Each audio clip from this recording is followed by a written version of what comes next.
Bueno, muy buenas tardes a todos los presentes. Les damos la bienvenida al debate número 51 acerca de líderes sociales nacionales. Ahora vamos a proceder a llamar rápidamente la lista para saber que estén todos los participantes. Por favor, nos responden con presente. Mauricio Butrón. Melissa Griffiths. Presente. Víctor Medina. Presente. Misael Ticona. Mireya Alejandra Estrada. Presente. Estefanía Beatriz Guachalla. Presente. Maya Fari Tejerina. Presente. Belén Rosario Urquidi. Presente. Silvana Guerrero Rocha. Presente. Cristian Lorini. Presente. Daniel Eveluz Pérez. Presente. Luis Yapur Varela. Rodrigo Santos Poma. Presente. Ubaldo Salazar. Presente. María Belén Gutiérrez. Presente. Yamil Orellana. Presente. Juliana Mendoza. Presente. Ángela Sardón. Presente. Erika Driazola. Y Kate Ruiz. Presente. Bueno, ahora cada equipo va a tener alrededor de 3 minutos para poder presentar al líder que van a estar defendiendo. Vamos a empezar con el equipo número 1, por favor.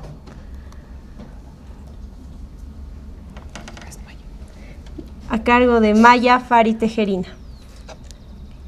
Yo soy la que va a comenzar, Estefanía. Okay.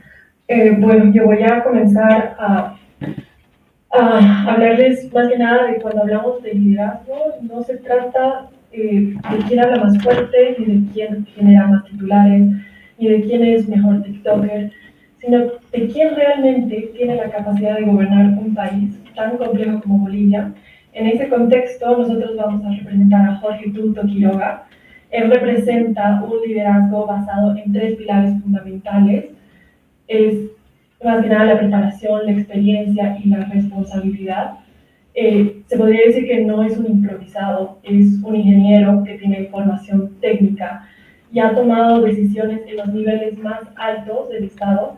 Esto es muy clave porque gobernar no es reaccionar emocionalmente, no es ser TikToker, es entender los problemas más complejos de un país y tomar decisiones que tengan impacto en la vida real de las personas. Además de haber sido presidente de Bolivia, esto significa que ha tomado las decisiones desde lo más alto, y él no habla desde la teoría, sino de la experiencia real de haber conducido un país. Y esto ha sido muy importante porque ha llevado a Bolivia a levantarse en momentos muy difíciles. Y se podría decir que su liderazgo no está basado mucho en la experiencia y en la estabilidad. Y bueno, representa más que nada una visión que va más hacia afuera. Y hoy en día se podría decir que ningún país crece aislado. Y eso quiere decir que Bolivia necesita más que nada hoy en día recuperar confianza, atraer inversión y volver a integrarse al mundo. Y este tipo de liderazgo que representa Jorge Tuto Quiroga no es solo un discurso, no es TikTok, sino es experiencia y credibilidad.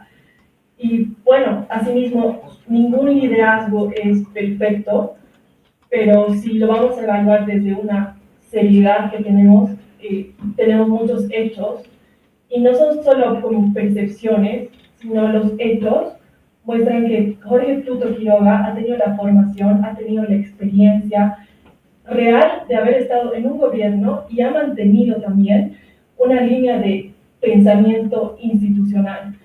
Y bueno, al final, en conclusión, liderar no es prometer, no es confrontar, no es ser un TikToker, sino es saber a dónde ir y cómo llevar a un país en esa dirección. Ahora vamos a pasar con el segundo grupo, a cargo de Rodrigo Santos.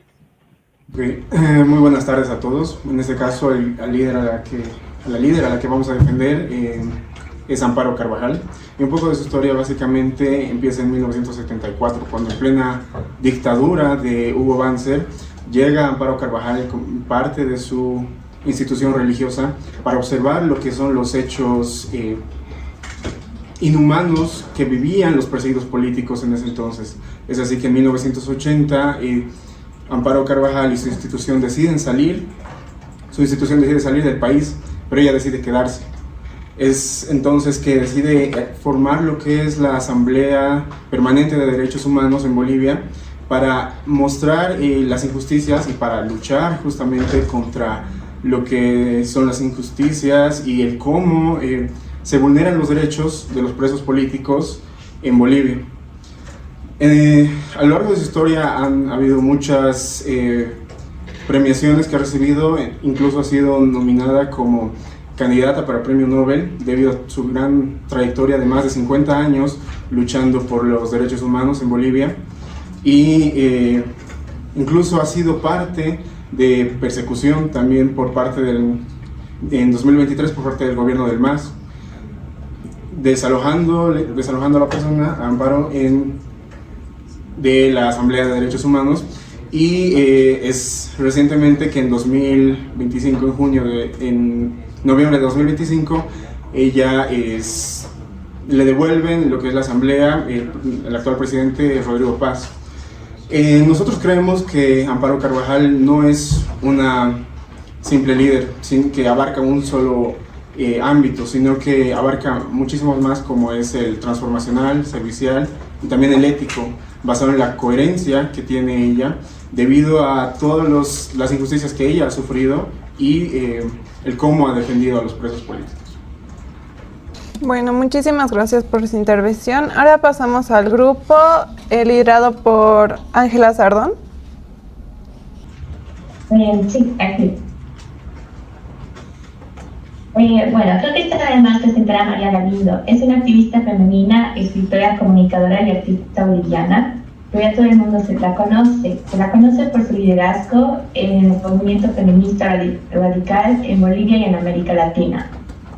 Ella ha creado proyectos que impulsan, por ejemplo, Mujeres Creando, La Virgen de los Deseos, tiene su radio Deseo. También impulsa el movimiento de graffiti feminista en La Paz.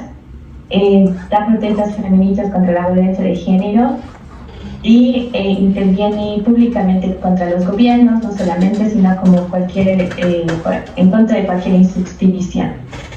Ella es psicóloga de formación y desde los años 90 se convirtió en una de las voces feministas más influyentes del país. Creemos que su liderazgo no solamente es ético, sino también servicial. ¿Por qué ético? Porque siempre existe una coherencia entre valores y acciones. Se le dice coherencia porque vive lo que predica, no depende de partidos, y incluso cuando eso puede desprestigiarla. Y no un liderazgo servicial porque prioriza el bienestar del equipo. Así ella también trabaja con mujeres vulnerables, trabajadoras del hogar, mujeres en prostitución, y siempre las pone por delante. Ahora le doy la palabra a mi compañera Juliana. Y súper. Yo quería añadir sobre el liderazgo que consideramos que tiene María Galindo. Y bueno, para comenzar, también creemos que ella es una líder transformacional, ya que su modelo a seguir que va a generar confianza y respeto a través de la acción. María Galindo no pide a otros que hagan algo que ella no hace. Su liderazgo entonces se va a basar en lo que es la ejemplaridad de la desobediencia. Ella va a pintar paredes o va a enfrentar a ministros personalmente. Ella va a encarar los valores de libertad y autonomía que predica. Y esto es algo que va a lograr inspirar a todos sus seguidores, y no por una jerarquía de mando, sino por una conexión ética, ya que ella demuestra que es posible vivir fuera del sistema sin venderse a partidos políticos. Y bueno, es esa coherencia que ella tiene, que es lo que transforma la percepción de sus seguidores, de las personas que la escuchan. Algo también muy importante de este tipo de liderazgo es que ella es una líder que articula una visión optimista y desafiante. Entonces ella logra que sectores que son marginados, como son las mujeres indígenas, trabajadoras sexuales, madres solteras, entre otros víctimas, se ven así como a sí mismas como sujetos políticos con voz propia, y es entonces que ella va con su propia voz, con su propia imagen, con lo que impone, hacer que las voces de los demás puedan ser escuchados. Y así va a poder redefinir su nuevo de los destinos de esas personas para que sean escuchados en la sociedad. Muchísimas gracias. Ahora pasamos al equipo de Melissa Griffiths. Muy buenas tardes a todos. Nosotros hemos elegido hablar de Marcelo Claure, ya que consideramos que él tiene un liderazgo emprendedor que puede influir mucho en el país.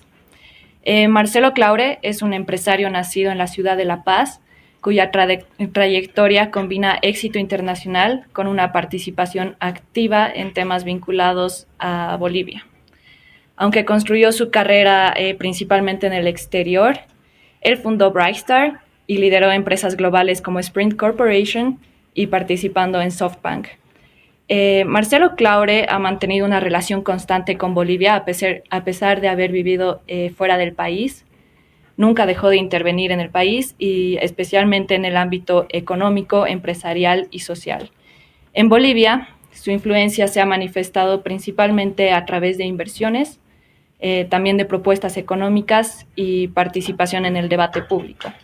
Ha demostrado interés en atraer inversión extranjera al país, opinando sobre la necesidad de mejorar el clima de los negocios, también modernizar la economía y generar mayor apertura al capital internacional. Además, ha impulsado iniciativas empresariales y tecnológicas buscando posicionar a Bolivia dentro de dinámicas más globalizadas. También ha tenido un rol visible en el ámbito social y deportivo, especialmente por su vínculo con el club de fútbol Club Bolívar, donde ha promovido una gestión más empresarial y moderna, intentando transformar la administración deportiva en el país. Y bueno, a través de este tipo de inversiones, Claure no solo ha aportado recursos, sino también una visión distinta sobre cómo gestionar organizaciones en Bolivia. Por otro lado, ha participado activamente en el debate político y económico nacional, expresando posturas sobre la situación del país y promoviendo más que nada ideas para su desarrollo, lo que ha convertido a este personaje en una figura influyente. Esta combinación de éxito internacional y participación directa en temas bolivianos lo posiciona como un actor relevante para nosotros, no solo como empresario global, sino también como alguien que busca incidir en el futuro económico y estructural del país. Perfecto, muchas gracias. Y por último vamos a pasar al equipo número 5 a cargo de Silvana Guerrero. Muy buenas tardes. Nosotros hemos escogido a Jaime Dunn. Jaime Dunn es un economista y un analista financiero boliviano que, más allá de su trayectoria profesional, se ha convertido en una figura influyente dentro de la sociedad boliviana actual. Su relevancia no se explica únicamente por su experiencia internacional, sino por su capacidad de impactar en la forma en que las personas entienden la economía y su rol dentro del país. A diferencia de otros líderes tradicionales, Dunn no construye su influencia desde un cargo político, sino desde las ideas, la educación y la comunicación. En este contexto, Jaime Dunn se ha consolidado como un líder social en Bolivia porque no solo analiza, lo que es la realidad económica del país, sino que ha logrado generar un cambio en la forma en que muchas personas, especialmente jóvenes, piensan, hablan y actúan frente a temas como la economía, la libertad y también la parte del rol del Estado. Y uno de los pilares de su liderazgo es el impacto educativo a través de las conferencias, entrevistas y conversatorios universitarios, como su participación en espacios académicos como Sin Filtros, que justamente Dunn ha logrado llevar conceptos complejos como la inflación, el déficit fiscal y entre otros aspectos. Pero su impacto no se ha quedado en espacios formales, sino ha sido en redes sociales, especialmente en TikTok, que su contenido se ha viralizado, dando origen a lo que se conoce como el fenómeno Dunn. Y este fenómeno es importante porque transporta a los jóvenes de simples espectadores en participantes activos. Y ya no solamente consumen contenido, sino que crean videos y explican ideas económicas y también debaten públicamente. Muchas gracias a todos los equipos por presentar a los líderes que van a estar defendiendo en este debate.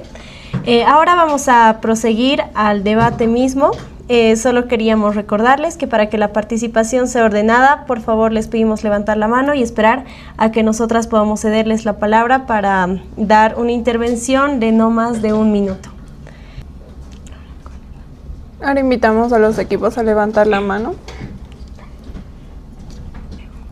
Bueno, le damos la palabra a Ángela Sardón. Bueno, ¿por qué nuestro líder sea mejor que los demás en una sola idea clara? Es simplemente porque María Galindo, aparte de ser una persona influyente, siempre es que está a favor de la gente. Siempre pone a la gente en primera posición y no a ella como tal. Y yo también quisiera añadir algo sobre María Galindo.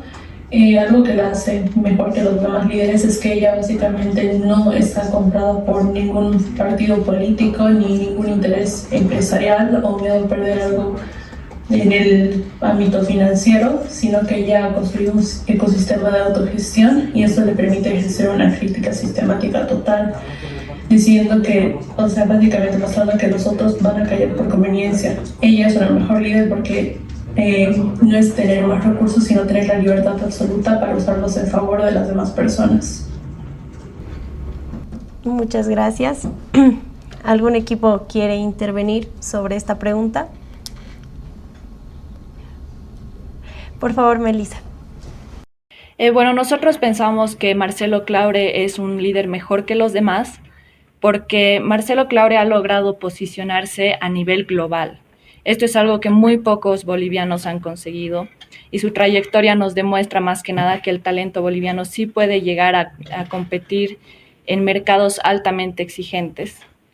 Bolivia es un país en el que se subestima mucho a la gente, que piensan que somos inferiores por algún motivo, por ser tercermundista, por ser país en desarrollo, pero Marcelo Claure nos demuestra que no es cosa de que el entorno te afecta, sino cosas de tener ganas. Muchas gracias. Juliana, ¿tienes la palabra? Y yo quería dar un argumento en contra de Marcelo Claure. Y bueno, básicamente sí, él es un líder, ha llegado a posicionarse a nivel mundial, digamos que lo conozcan fuera de Bolivia, como mencionaba Melissa, pero básicamente Claure solo utiliza su capital como una herramienta de presión y en múltiples ocasiones, como hemos visto ante conflictos con la Federación Boliviana de Fútbol o críticas de la prensa, ha amenazado con retirar sus inversiones y marcharse del país. Entonces es lo único que le interesa por ese lado. Entonces no es más un líder que simplemente por su posición financiera. Melissa. Marcelo Claure quiere utilizar su posición financiera para el desarrollo del país, no quiere hacerse más rico. Y para esto tengo evidencia, que si podría ponerla, por favor, es la evidencia número 2. Es un video en el que Marcelo explica su situación y sus intenciones, más que nada, con el país. Ganar más dinero no me interesa, gracias a Dios. Y eso para que les quede claro al boliviano. Yo tengo la suerte de ser el único latinoamericano en la historia de haber creado 2 empresas que han sido número 1 en el mundo. ¿Qué más quiero hacer? Quiero abrir fondos de inversiones. Hoy día manejo más de 10.000 millones de dólares de inversiones. Me parte el alma ver tanto joven, cruceño, del Alto, son emprendedores. Tienen las mejores ideas. El boliviano tiene una ética de trabajo, trabajamos fuerte. ¿Qué nos falta? Capital. Entonces, espero que el nuevo presidente haga leyes para fomentar los emprendedores en Bolivia. Y mi trabajo va a ser poner el capital para que ellos puedan hacer sus negocios. Mi trabajo va a ser llevar mis empresas de inteligencia artificial a Bolivia para mejorar la salud de los bolivianos. Mi trabajo va a ser llevar mis empresas de educación a Bolivia para poder educar un país. La base de un país es el bienestar social. Cristian. Yo tengo la pregunta de cómo Marcelo Claure se puede considerar un líder social si nunca ha estado trabajando directamente con comunidades que son vulnerables. Luis, primero. Bueno, yo quisiera preguntar al equipo de María Galindo respecto a todas las evoluciones que María Galindo ha tenido. Me voy a centrar solo en 2. En la primera, del Consejo Municipal de Santa Cruz, que la declara persona no grata por la falta de respeto a los símbolos, ¿no? Que fue para los cruceños algo muy grave. Y el debate de ayer que tuvo con Walter Albarracín, en el cual vemos que María Galindo no usa las técnicas apropiadas para poder referirse a sus invitados, ¿no?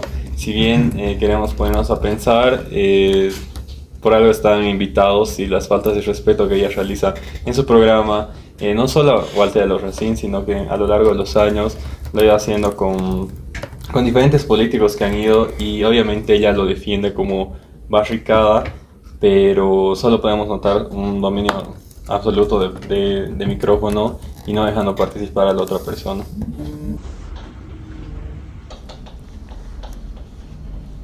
¿Alguno de los dos equipos cuestionados desea responder? Bueno, yo puedo responder.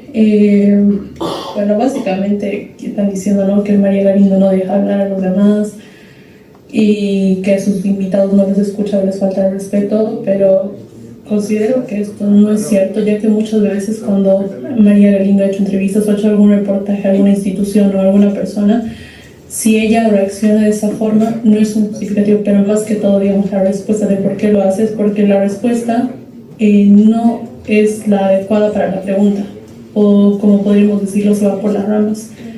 Entonces, si no está respondiendo a la pregunta, ella está exigiendo una respuesta para que se pueda entender y pueda fundamentar lo que planea decir la persona.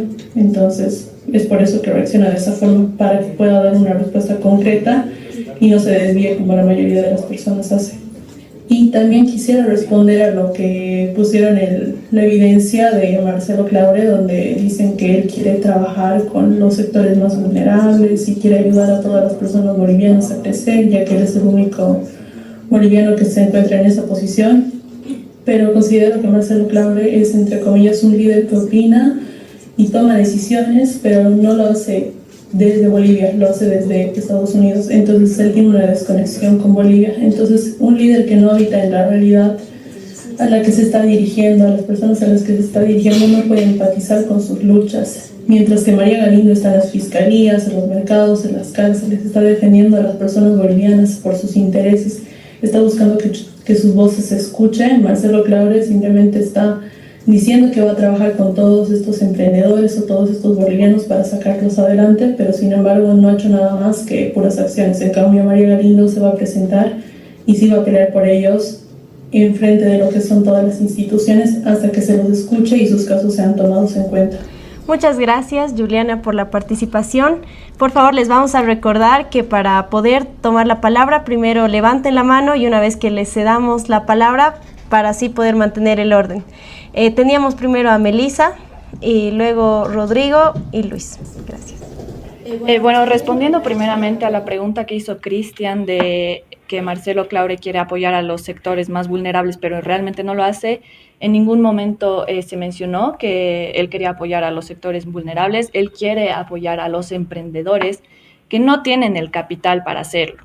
Es su forma de apoyar porque su ámbito es empresarial totalmente. Entonces, él no se mete a ayudar a los pobres o ayudar a otras personas o a las mujeres, ¿no ves? Su ámbito es empresarial, entonces él apoya a emprendedores que no tienen su capital, ¿no? Y para contestar lo que decía igual mi compañera Juliana, Marcelo Claure sí ha tenido intervención directa, a pesar de haber estudiado en el exterior, vive en el exterior, pero él no se desvincula de sus orígenes. Él cada vez que puede mencionarlo dice que es boliviano orgullosamente, que quiere apoyar al país. Incluso en las elecciones pasadas quería apoyar a algún candidato, a quien sea que dé una buena solución, pero quería apoyar de alguna forma, ¿no? Entonces, la verdad es que está un poco fuera de lugar decir que Marcelo Claure no apoya a las personas, porque si no, no tendría el alcance que tiene ahora. Muchas gracias. Rodrigo, por favor. Yo tenía una pregunta sobre lo de María Galindo.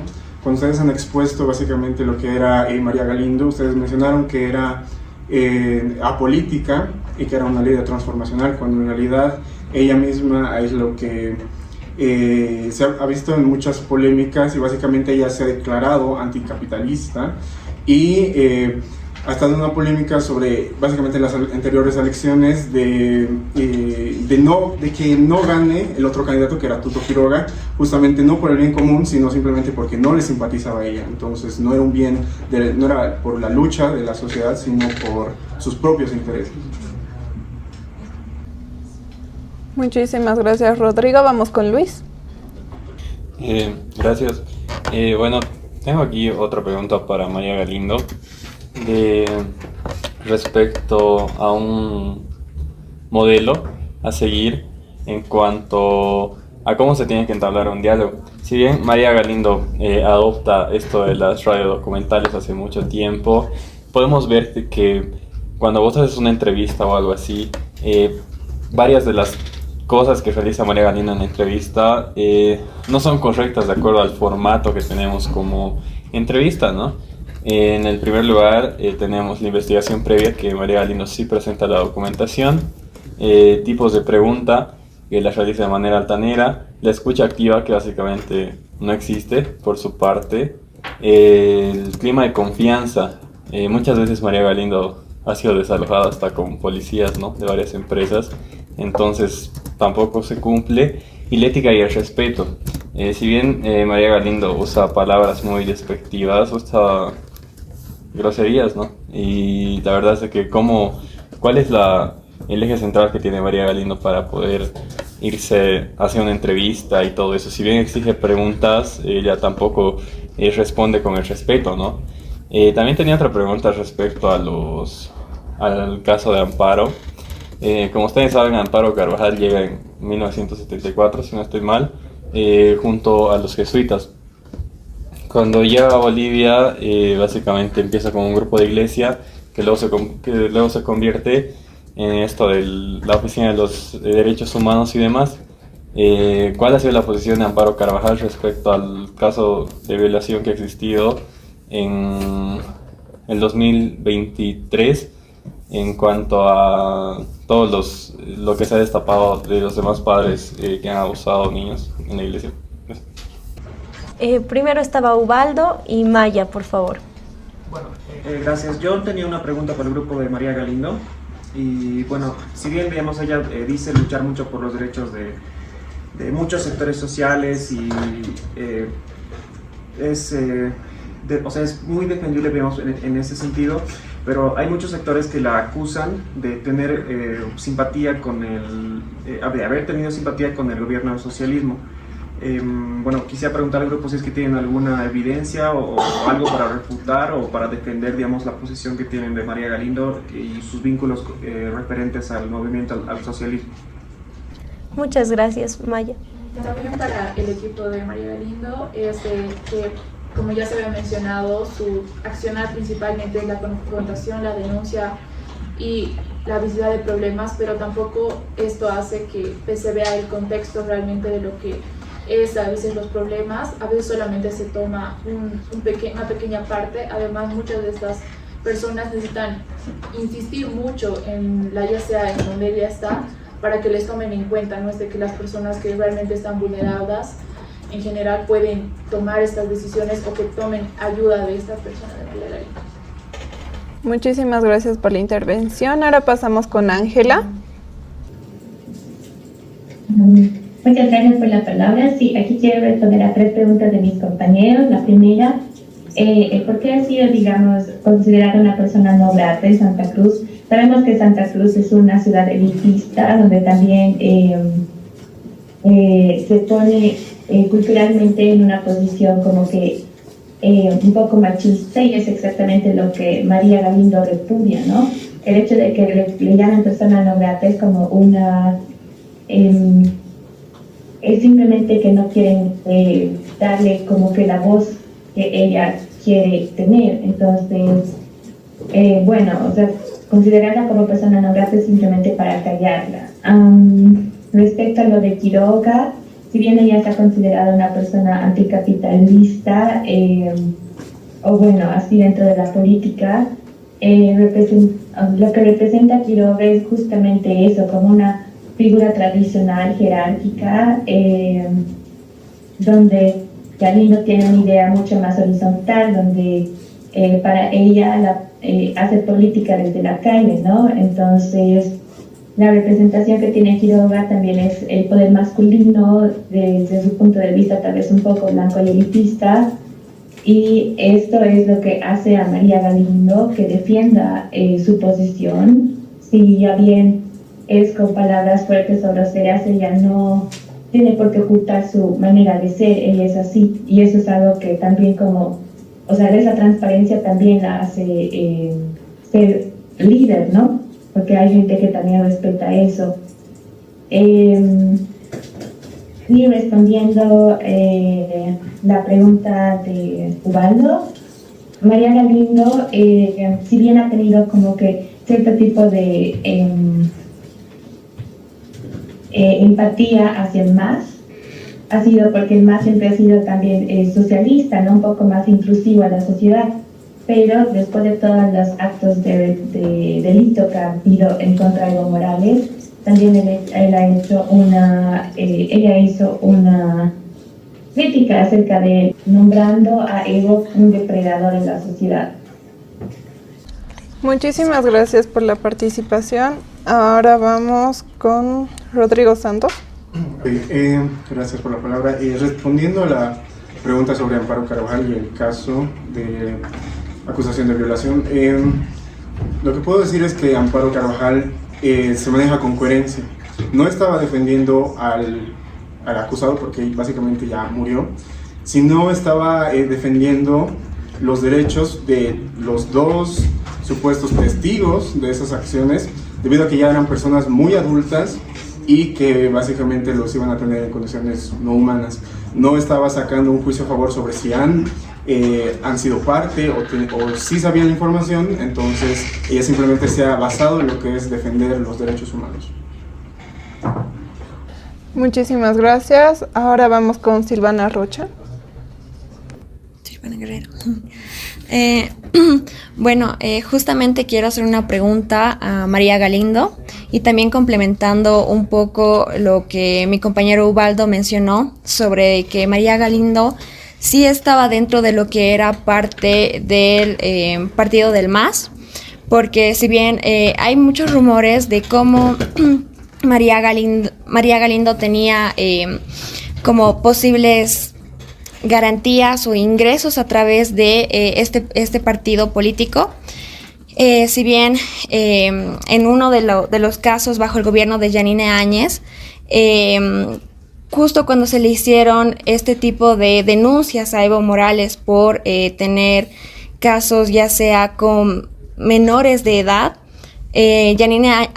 María Galindo no hizo nada a través de este gobierno de Yanine Áñez, pero justo cuando estaba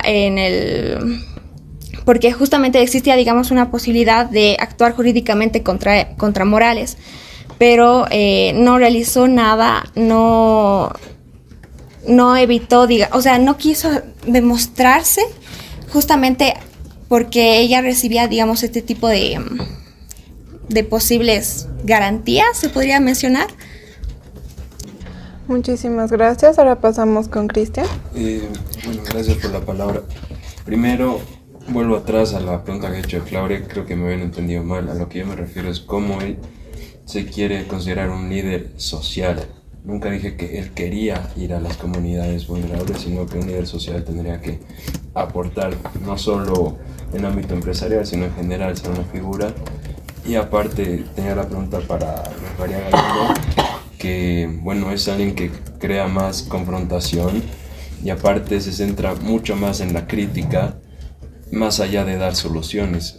Quisiera saber si su discurso, al ser tan confrontativo, ha creado alguna solución en el sistema o que ha cambiado en el último tiempo desde que ella ha llegado a ser esta figura mediática. Muchas gracias. Ahora damos la palabra a Juliana Mendoza. Súper, gracias. Bueno, quería hacer una respuesta en cuanto a lo que dijeron sobre que María Galindo no hace buenas entrevistas o falta de respeto a las demás personas y que no es forma sino es una forma como de intimidarlos.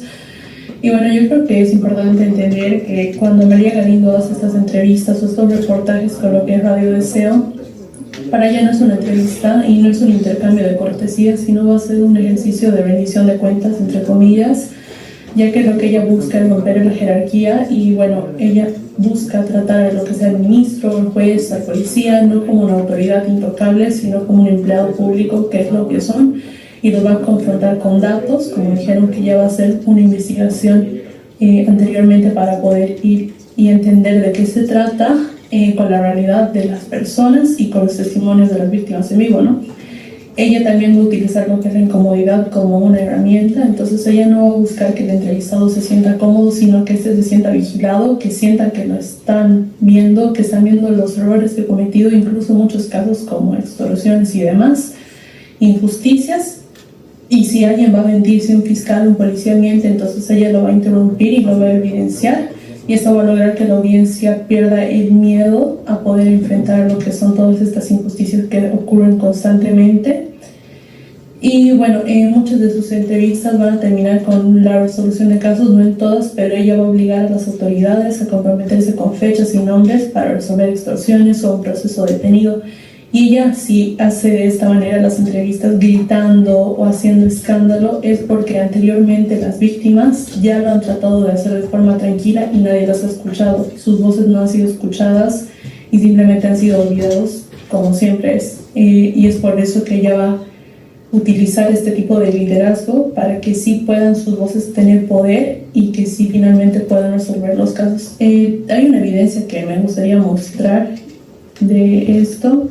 Ahí está, que por favor que entre el oficial. Bueno, voy a relatar en memoria de mi papá que ya ha fallecido. El día 25 de enero, mi papá no llegó a casa. ¿Qué día era? Día jueves, mi papá no llegó a casa. No, directamente vine a Trata y Tráfico porque quería poner la denuncia de persona desaparecida. Me dijeron que no podían recibirme la denuncia, que yo vaya a las morgues, que vaya a las clínicas. Mano, ¿usted cómo se siente?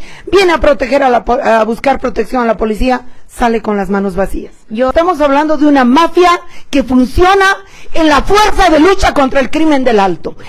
Porque usted todavía no ha terminado ahí el horror. Muchísimas gracias, pero por cuestiones de tiempo vamos a pasar a una pregunta para dar otro rumbo al debate. La pregunta es, si tuvieras que elegir un solo logro de tu líder, ¿cuál lo define por completo? Los equipos están invitados a participar. Rodrigo, por favor. Okay. Gracias. Un logro de Amparo Carvajal podría ser en 1980, cuando debido a las presiones por Banzer, ella decide quedarse para mostrar justamente lo que representa. Es así que nace esa coherencia de lo que es defender, a pesar de que toda su institución ya se había salido, y es desde ahí que se queda en Bolivia. Entonces podría decir el punto que ha marcado toda su carrera que ha hecho acá en Bolivia para defender justamente los derechos humanos. Muchas gracias. Silvana, por favor.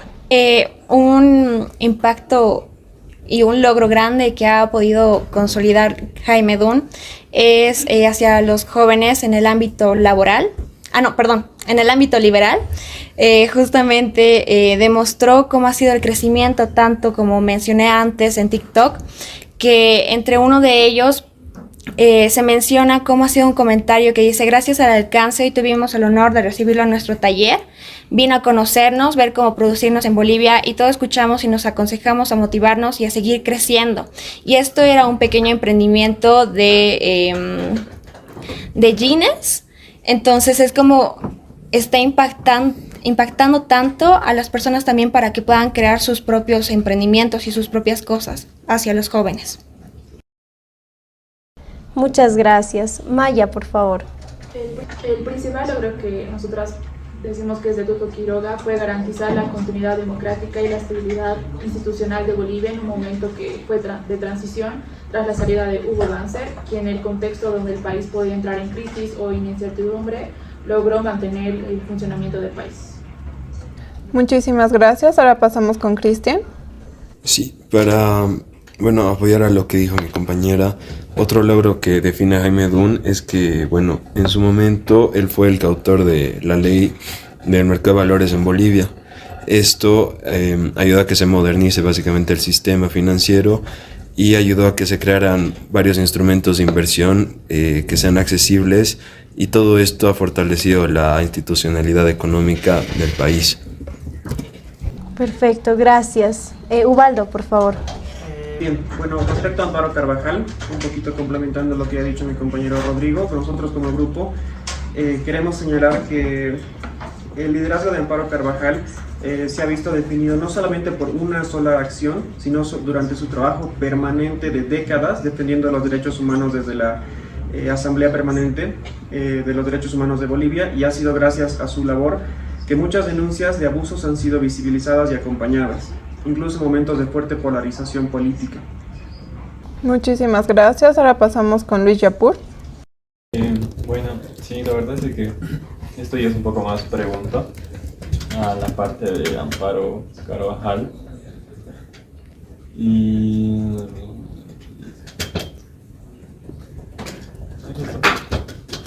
en cuanto a Amparo Carvajal, la verdad es que su liderazgo lo veo muy enfocado a la controversia que existe de esta persona, porque si bien tras la dictadura de Hugo Banzer Suárez se podría decir que ha podido estar del lado de las víctimas, pero no ha sido en todo momento así. Pues tenemos que durante el juicio de agosto 2025 las víctimas la declaran como que las usó de instrumental y nunca intentó contactarse con las personas que han sido afectadas. También tenemos que se condena finalmente en septiembre del 2025 este caso, donde se cierra, y ella lamentó este fallo públicamente y culpabilizó a todas las víctimas, ¿no?, por el tema de esto que ha sucedido. Y mi pregunta es más, ¿podríamos resaltar que el liderazgo de Amparo Carvajal solo se va en algunas cosas y en otras cosas, como su religión y demás, no? Muchas gracias. Víctor, por favor. Uno de los logros más importantes que ha obtenido Marcelo Claure ha sido la transformación de la empresa Sprint, porque él, para empezar, la ha tomado en crisis a esta empresa, después la ha estabilizado y la ha fusionado con lo que es T-Mobile. Entonces, en este logro nosotros podemos ver que él ha tenido la capacidad de liderar en situaciones muy difíciles, también ha tomado decisiones estratégicas bastante cruciales y reales, y ha obtenido resultados medibles, resultados reales y ningún discurso. Gracias. Yamil tiene la palabra. Muy bien. Bueno, como grupo creemos que Jaime Dunn no sería un buen líder, debido a que él celebra la informalidad bajo un término de libertad, debido a que él celebra, ¿no?, la falta de seguro médico, jubilación, derechos laborales para millones de bolivianos y jóvenes, y para que solo el Estado intervenga. ¿Qué opina al respecto? Gracias. Muchísimas gracias. Ahora pasamos a Mireya. Bueno, complementando a Maya, yo quería decir que lo que define a Tuto Quiroga no es solo haber liderado el país en un momento crítico, sino también su capacidad de mantenerse firme en la política a pesar de las derrotas, como pudimos verlo en la segunda vuelta del año pasado. Eso quiere decir que tiene resiliencia, no solo llega al poder, sino él sigue luchando con sus propuestas cuando otros se retiran. Perfecto. Por favor, Belén.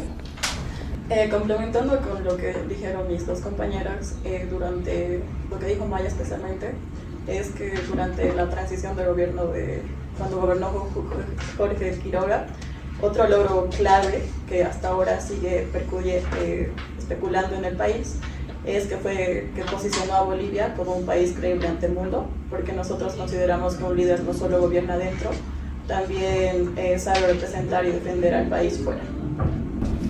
Gracias por la intervención. Pasamos con Juliana.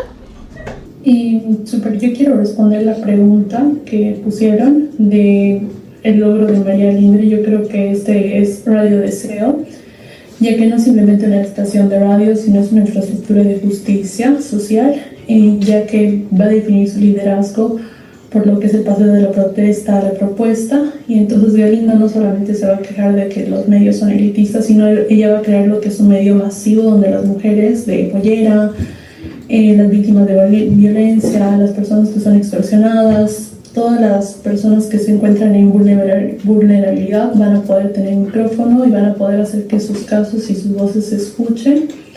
y ese logro va a materializar lo que es su capacidad de gestión, su visión de futuro y el compromiso que tiene con la democratización de la palabra. Y para esto quiero poner la evidencia número 1, por favor.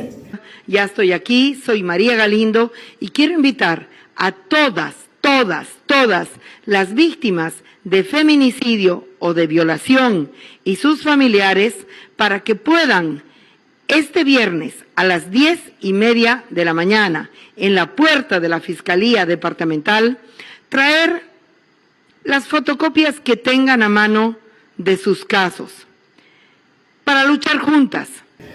Y bueno, también eso está muy ligado a lo que es el Parlamento de Mujeres, ya que ella quiere que se escuchen sus casos. Y como última participación tenemos a Ángela Sardón. Yo tengo una pregunta para el grupo de Tuto Quiroga, porque está hablado de su trayectoria y su experiencia en el poder, y así también la ruta de su logro. Pero quisiera saber qué transformación social concreta ha sido la que lideró Tuto, que ha cambiado la vida de sectores vulnerables en Bolivia. Súper, muchísimas gracias. Ahora cada equipo va a tener 2 minutos para dar sus conclusiones y vamos a empezar con el equipo de Jaime Dun. Bueno, para empezar, en la conclusión quiero defender a la pregunta que nos habían hecho. Y yo creo que Dun no celebra la informalidad para generar caos, más que nada lo reconoce como una forma, la libertad de sobrevivir en este país que es tan caótico. Es la forma de reconocer la libertad de un país donde el Estado ha fallado. Y hablando del tema de bonos y demás, y esos mecanismos financieros, busca que el Estado intervenga para transformar esa libertad en oportunidades reales y una formalidad productiva. Muchas gracias. Bueno, ahora vamos a escuchar la conclusión del grupo de Marcelo Claure, por favor. Bueno, como mencionábamos, consideramos que Marcelo Claure es un líder nacional muy importante, principalmente porque ayuda a los bolivianos desde el exterior, les da un reconocimiento, representa a Bolivia de una buena forma.